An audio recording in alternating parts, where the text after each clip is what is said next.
boys and girls.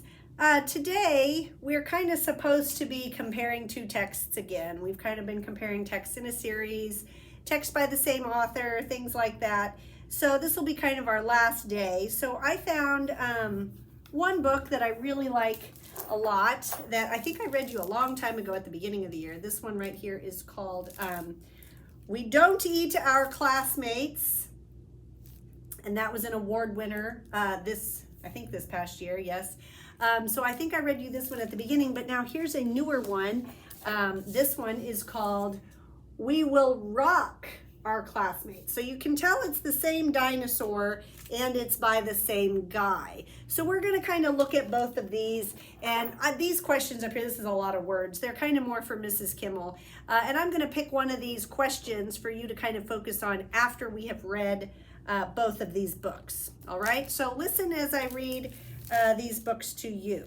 All right, We Don't Eat Our Classmates.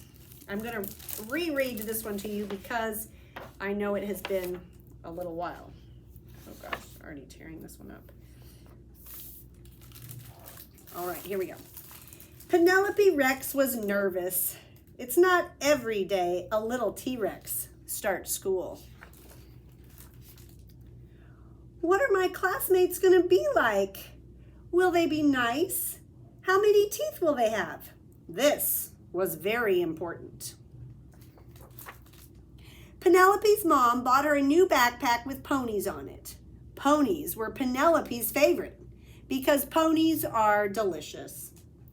Penelope's dad packed her a lunch of 300 tuna sandwiches and 1 apple juice. Finally, the big day came, and Penelope Rex was very surprised to find out that all of her classmates were children. She's the only dinosaur. So she ate them because children are delicious. Penelope Rex, said Mrs. Noodleman, we don't eat our classmates. Please spit them out at once. So she did. It was not the best way to start school. Still, Penelope was determined to have a good first day. She tried hard to make friends at recess. Looks like she's trying to eat them. She finger painted some of her best work with her eating children. She even saved Griffin Emery a seat at lunch. You can sit here. I think she's pointing at her plate. Do you see how the pictures are telling part of the story there? They didn't say that in the words. I'm noticing that right now since I'm analyzing this text. Penelope started to notice everyone was making friends but her. It was lonely.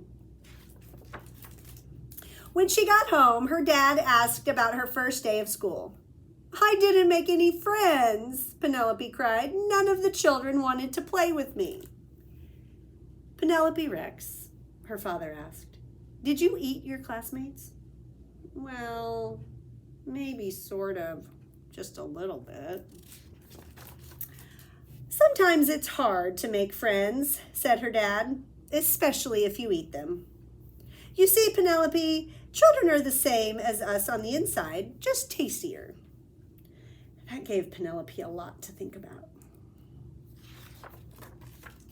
The next day, Penelope tried really hard.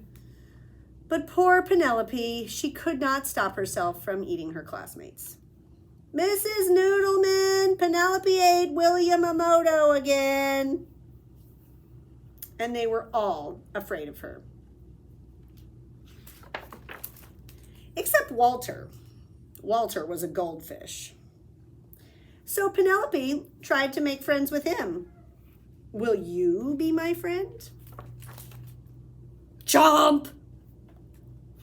It's like Walter bit her finger. Eee! Cried Penelope. He's eating my finger. Wah! Once Penelope found out what it was like to be someone's snack, she lost her appetite for children. Looks like she learned her lesson. She stopped eating her classmates, except when Cece Woodman spilled barbecue sauce all over herself. She couldn't help herself then, huh? Soon, Penelope made friends. Found you. Want a brownie? I helped make them. Now, even when children look especially delicious, she peeks at Walter and remembers what it's like when someone tries to eat you. And Walter the goldfish stares right back at her and licks his lips. Look at her, she looks terrified. Because dinosaurs are delicious. All right, so there's that book. One thing that really stuck out to me in that book is how the illustrator told a lot of the story that was not written down in words. And so let's kind of see if they do that again.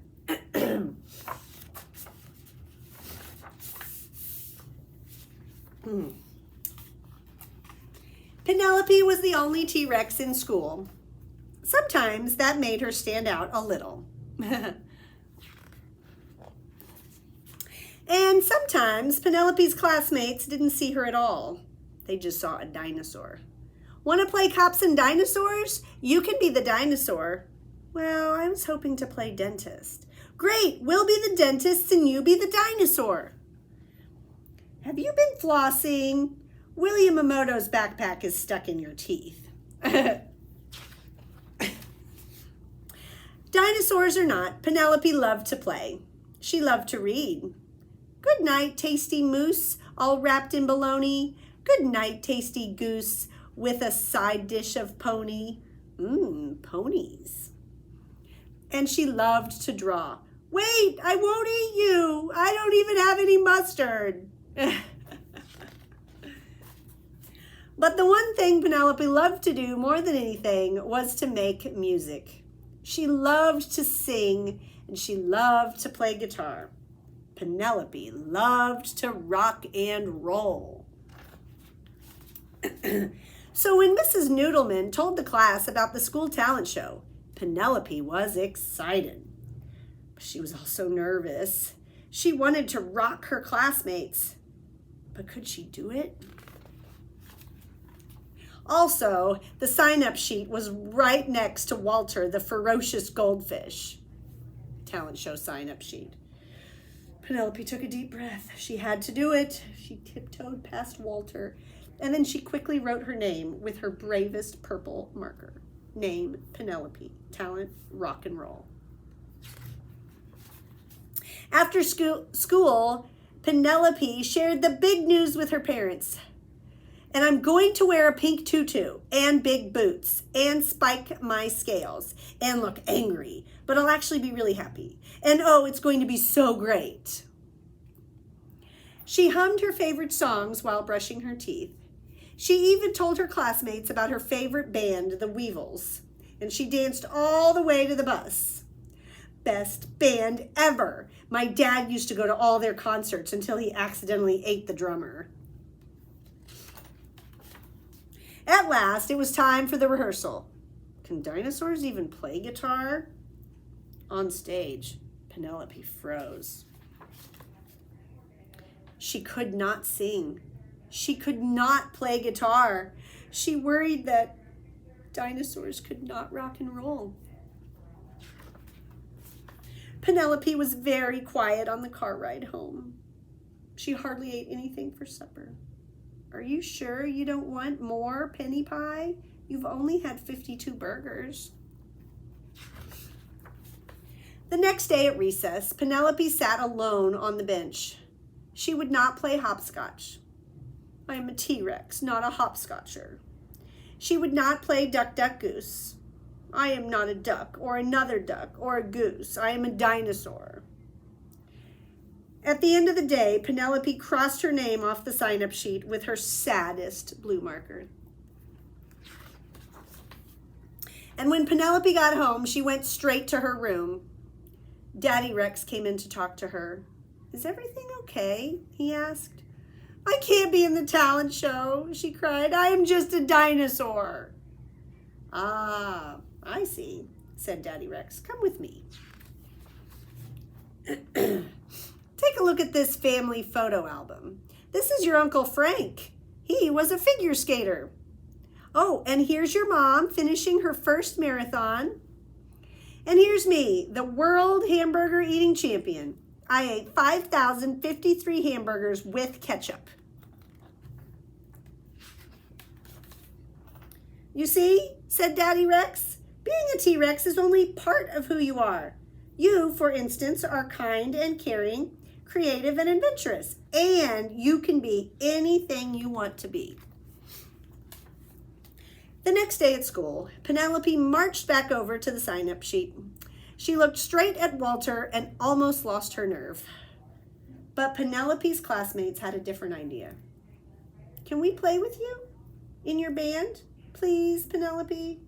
And that gave her just enough courage.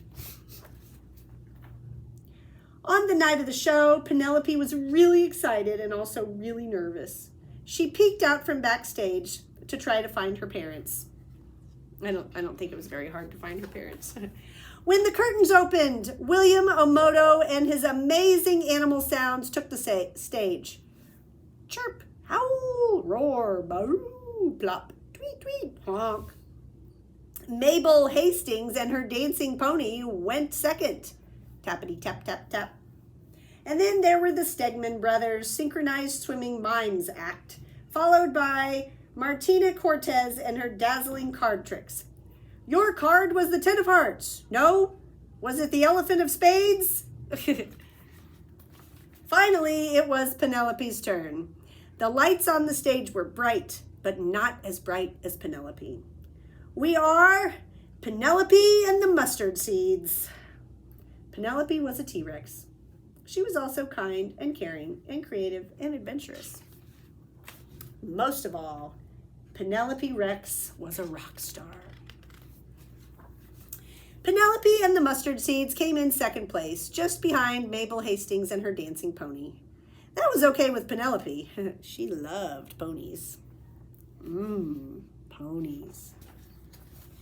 Alrighty, so I have just read you 2 books by the same author. How do they relate to each other? Do you notice anything that they had in common? I'm sure you did. Maybe the characters, the setting, some problems. Are they kind of alike from the other story? I would say focus on this question. How are the characters and their problems similar in each story? Okay? Just write a few ways that these stories are alike. You could talk about the illustrations. You could talk about the characters. You could talk about the setting. You could talk about lessons that they learned in the story or other things like that. But we're just kind of connecting these 2 texts. Okay? Tell me at least 3 things about these 2 texts.